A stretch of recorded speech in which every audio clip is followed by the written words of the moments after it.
ask Mr. Mark a question, and I'll shut up if Josh comes in, but this is something that's always interested me. I mean, the purpose of the First Amendment in part is so people will power cannot be used to force an individual or a minority, not a racial minority, but a minority from expressing his or herself. Is that a fair? Yes, Senator, it sounds relatively fair. Here's my question. In today's world, who do you think has more power? The state of Louisiana or Google? It would depend on the definition of power, but from I would bet Google. it is a I'm not very trying to large trick company. you. Yeah. Yes, sir. Does it make any sense to you that the state of Louisiana, that people are protected against the state of Louisiana? They should be. I'm not disagreeing on the basis of the First Amendment, but Google can do whatever the heck it wants to. As a private enterprise, it is not afforded the same, people are not afforded the same protections from the First Amendment from Google as Louisiana. Yeah, but Yes. in today's world, should we, is the distinction between government and private actors, does it make any sense anymore? Shouldn't the distinction be, this is really a question, between government and private entities depending on how much power they have?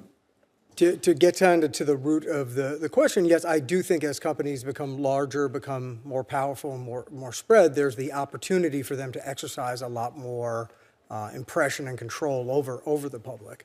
Whether or not the legislature should act and potentially put rules in, that would be something outside the confines of a judicial nominee, and I wouldn't comment on that. But see, I'm not sure we could act, because if we tried to say Google has as much power as the federal government, I don't mean to just pick on Google, but let's substitute artificial intelligence, which is in its infancy, but it's clear that it's going to be powerful.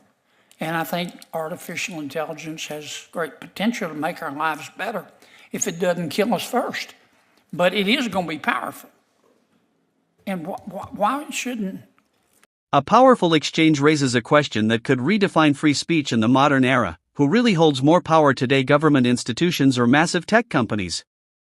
As artificial intelligence rises and big tech expands its influence, the lines between public authority and private control are becoming dangerously blurred. This video breaks down a critical debate about the First Amendment, corporate power, and whether the rules of the past still apply in today's digital world.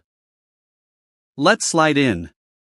If you find this political breakdown interesting, please give me a thumbs up and as well like and subscribe for more. And why shouldn't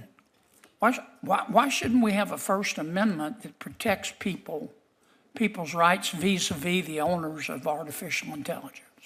Well, to take you back to the Constitution in general, specifically the First Amendment, it can only bind and does bind governments. I know, but I'm asking you, should it? If I try to pass a statute that says, hey, Google is more powerful than just about any state and most countries, the Google's going to quickly file suit and say, under the Constitution, you can't regulate me like that.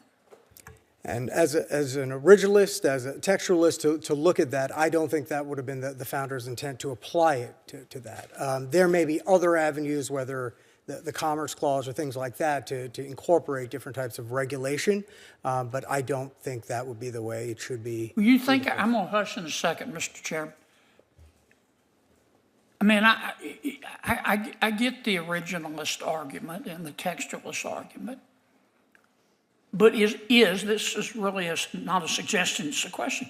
Is this one of those situations where the founders never contemplated that we would have artificial intelligence or a Google?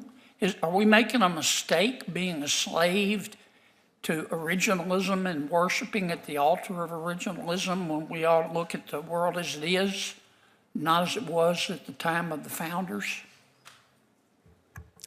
I don't believe so, Senator, in the sense that although I'm confident did not contemplate AI or a Google of some sort, there were large companies back then, there were conglomerates back then, there were large, powerful industries back then. Okay. All right, I could go on, but I think Chairman Grassley's going to probably move my office to Richmond if I keep going. Thank you, gentlemen.